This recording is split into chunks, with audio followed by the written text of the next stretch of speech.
मित्रों नमस्कार, मैं हूं अनिल। आपका स्वागत है हमारे यूट्यूब चैनल गुरुजी स्टडी अड्डा में। मित्रों आज हम CTET, UPTET, DElEd, BEd semester में पूछे जाने वाले अति महत्वपूर्ण प्रश्न समावेशी शिक्षा के बारे में विस्तृत रूप से अध्ययन करेंगे, क्योंकि मित्रों यहां से आपके एग्जाम में एक प्रश्न जरूर पूछे जाते हैं। मित्रों आज हम समावेशी शिक्षा के सिद्धांत के बारे में अध्ययन करेंगे। पिछले वीडियो में हमने समावेशी शिक्षा का अर्थ, आवश्यकता एवं विशेषताओं के बारे में अध्ययन कर लिया था। यदि आपको वीडियो देखना हो तो आपको ऊपर लिंक मिल जाएगा, यहाँ पर आप जाकर क्लिक करके देख सकते हैं। चलिए मित्रों हम शुरू करते हैं आज समावेशी शिक्षा। तो मित्रों एक बार हम बात कर लेते हैं फिर से समावेशी शिक्षा क्या है। तो समावेशी शिक्षा ऐसी व्यवस्था है जिसमें सामान्य बालक, विशिष्ट बालक, अपवंचित वर्ग के बालक, मानसिक रूप से पिछड़े बालक एक ही विद्यालय में, एक ही कक्षा में, एक ही शिक्षक के द्वारा एक ही शिक्षण विधि के माध्यम से पढ़ते हैं, उसे हम समावेशी शिक्षा कहते हैं। तो मित्रों आज हम उसी पॉइंट को आगे बढ़ाते हुए देखते हैं समावेशन का अर्थ। देखिए मित्रों समावेशन का अर्थ का मतलब यह होता है कि बहिष्कृत न करके अपितु सम्मिलित करने से है। यद्यपि समावेशी शिक्षा का तात्पर्य सामान्य बालकों के साथ उन विशिष्ट बालकों को भी शामिल करने से है जो शारीरिक, मानसिक, सामाजिक, बौद्धिक या किसी अन्य कारण से सामान्य विद्यार्थियों से धनात्मक या ऋणात्मक विचलन रखते हैं।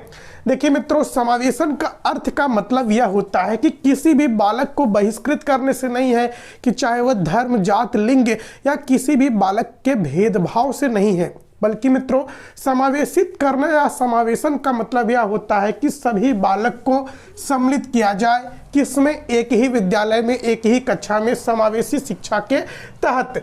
यद्यपि मित्रों समावेशी का तात्पर्य सामान्य बालक के साथ है। सामान्य बालक के साथ कौन से बालक आएंगे? विशिष्ट बालक को भी शामिल कर लिया जाए।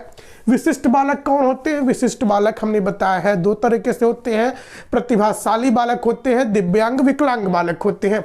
तो मित्रों जो दिव्यांग विकलांग बालक होते हैं या दोस्तों जो शारीरिक या मानसिक रूप से या सामाजिक या बौद्धिक या किसी भी अन्य कारण के द्वारा दोस्तों सामान्य विद्यार्थियों से धनात्मक या ऋणात्मक विचलन का मतलब होता है दोस्तों, धनात्मक या ऋणात्मक विचलन का मतलब होता है दोस्तों किसी भी तरीके से आप पिछड़ गए हैं या वे सामान्य विद्यार्थियों के जैसा व्यवहार नहीं रख पाते हैं।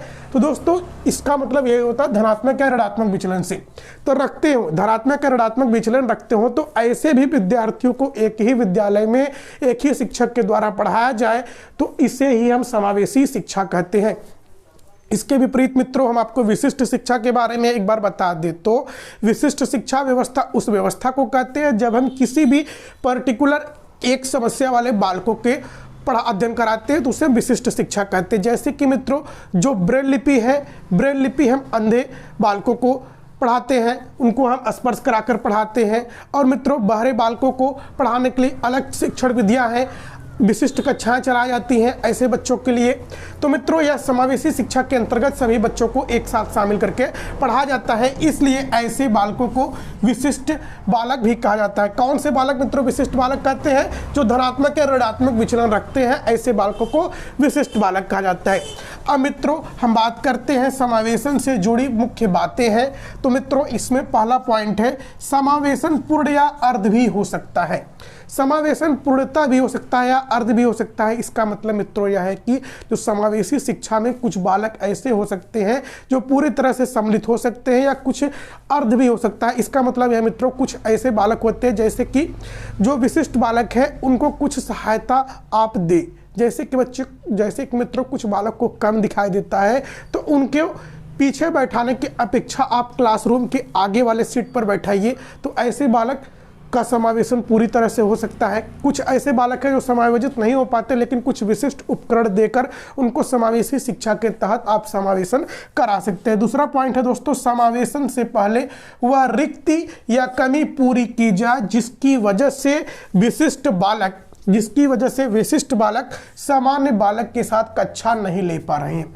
देखिए मित्रों यहाँ से मतलब यह है कि जो समावेशन हो विशिष्ट बालकों का, कौन से बालक मित्रों यहाँ पर ध्यान दीजिए, विशिष्ट बालकों का जो समावेशन हो वह उनकी कमी क्या है, रिक्ति क्या है, इस कमी को पहले पूरी की जाए।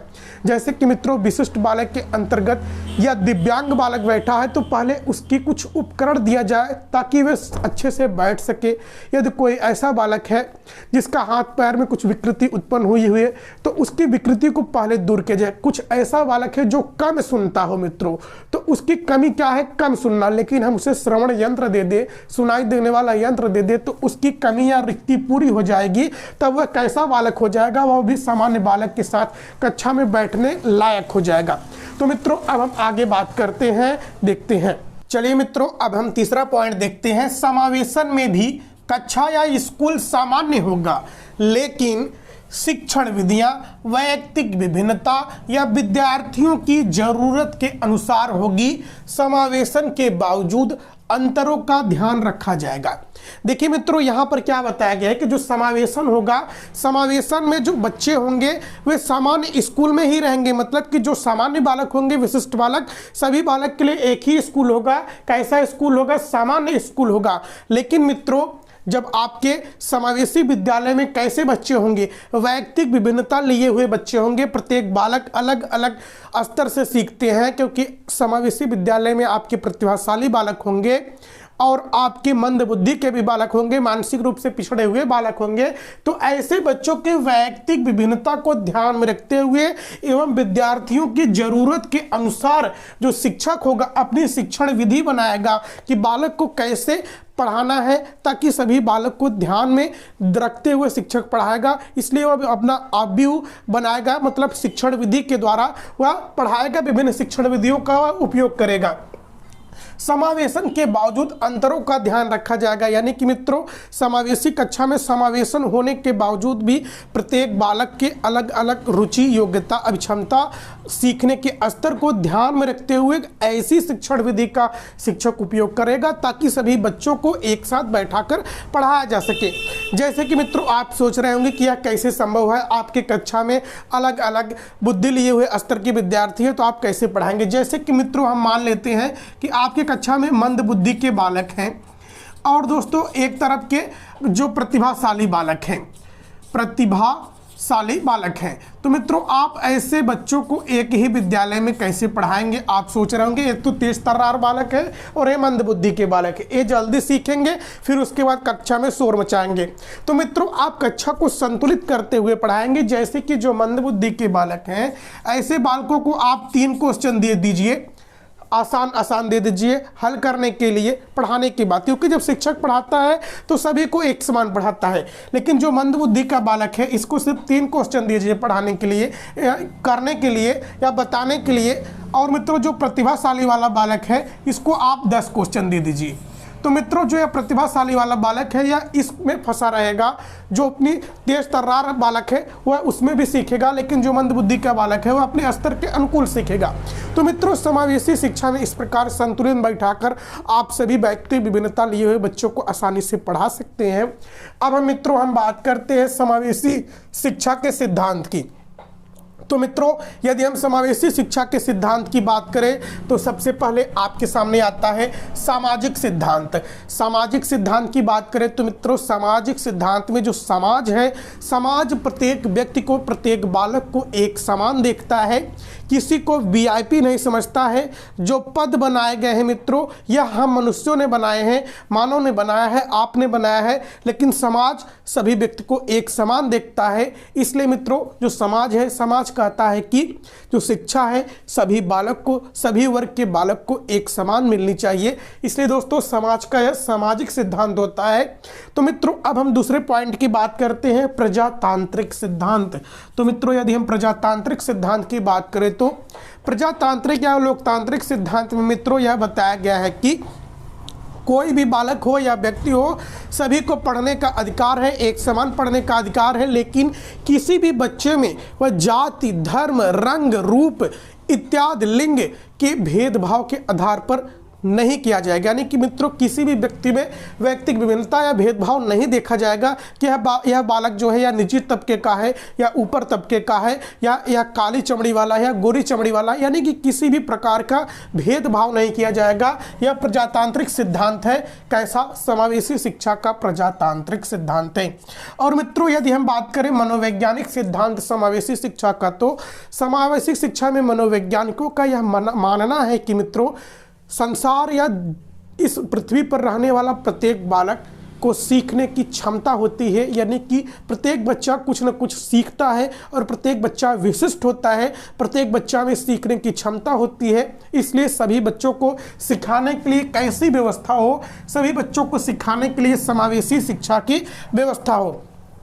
अब मित्रों यहाँ पर हम देखते हैं समावेशी शिक्षा में समावेशन दो प्रकार का होता है। यदि समावेशन दो प्रकार के होते हैं तो कौन कौन से होते हैं, यहाँ पर मित्रों आप देख लीजिए, आंशिक समावेशन और दूसरा है पूर्ण समावेशन। तो मित्रों आंशिक समावेशन क्या है? आंशिक समावेशन का मित्रों यह बात है कि जैसे कि आपके विद्यालय में कुछ ऐसे विद्यार्थी हैं जैसे कि वे उनको पहले हम दोस्तों क्या करेंगे, सामान्य विद्यालय में हिंदी गणित सामाजिक विज्ञान इत्यादि विषय को पढ़ाएंगे, विज्ञान को भी पढ़ाएंगे। लेकिन मित्रों कुछ ऐसे बालक हैं जो कि दोस्तों विशिष्ट बालक हैं, जैसे कि उनको तुतलाना ज़्यादा तुतलाते हैं, बोलने में हकलाते हैं। तो मित्रों जैसे कि 30 बच्चे हैं, यदि आपके 30 बच्चे में से कम 3 बच्चे ऐसे हैं जो हकलाते हैं या तुतलाते हैं, तो मित्रों 3 बच्चों के लिए आप 30 बच्चों को एक साथ तो ऐसा करेंगे नहीं कि 30 बच्चों को ही सबको बता दें कि कैसे हकलाना छुड़ाते हैं, कैसे तुतलाना छुड़ाते हैं। तो मित्रों आप क्या करेंगे, जो ये 3 बच्चे हैं, इस 3 बच्चों को आप ले जाएंगे कुछ समय के लिए आंशिक समावेशन कराने के लिए दोस्तों कुछ विशिष्ट कक्षाएं आप देंगे। जैसे कि आप 4 घंटा उनको सामान्य विद्यालय में पढ़ाएंगे, लेकिन आप उनको 1 घंटा विशिष्ट विद्यालय में या उससे सामान्य स्कूल में ही एक अलग कमरे में ले जाएंगे, उनका हकलाना तुतलाना छुड़ाने के लिए पढ़ाएंगे। अब मित्रों आप हकलाना या तुतलाना कैसे छुड़ाएंगे? जैसे कि मित्रों जब बच्चा साफ सुनता है तो वह साफ बोलता है, तो मित्रों आप बच्चों को प्रयोगशाला में ले जाएंगे जहां पर ऐसे सुनाई देने वाले यंत्र रखे रहते हैं मित्रों कि आप उसको शुद्ध शब्दों को सुनते हैं, वैसा ही बच्चा बोलेगा। जब बार बार बोलेगा तो अपना हकलाना तुतलाना छोड़ देगा। तो मित्रों यही आंशिक समावेशन है कि बच्चे में जो कुछ भी थोड़ी बहुत कमियां हैं, उस कमियों को दूर करने के लिए भी कुछ समय निकाल कर पढ़ाया जाए और उसे सामान्य बालकों के साथ भी पढ़ाया जाए। तो इस प्रकार जो आंशिक समावेशन भी पूरा हो जाएगा, ऐसे बच्चों को आप समावेशी शिक्षा के तहत आसानी से शिक्षा दे सकते हैं।